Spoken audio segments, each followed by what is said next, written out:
So I just thought I would tell you about what's going on today.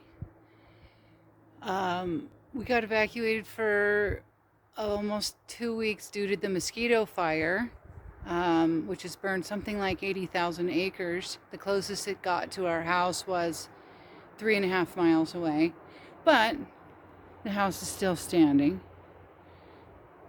And the tractor's in the front yard because that's where it got moved in the haste of the evacuation. And yoga's happening in the front yard today because that's the only place that we have to do yoga. Because here's what was going on when the evacuation thing happened. This is what the house is looking like. Yeah, we were in the middle of putting the first coat of primer on the walls. So all the windows are, plastic sheeting.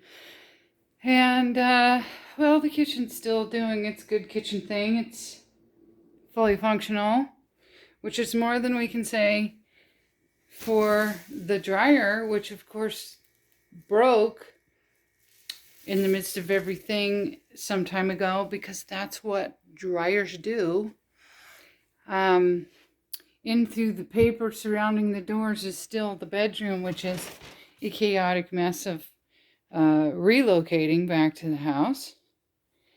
And then you've got a made bed, which is sometimes the only part of sanity that you can possibly have, because the rest of the house looks like, I don't know, this kind of stuff.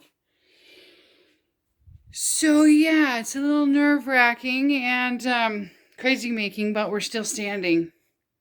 And so is the house.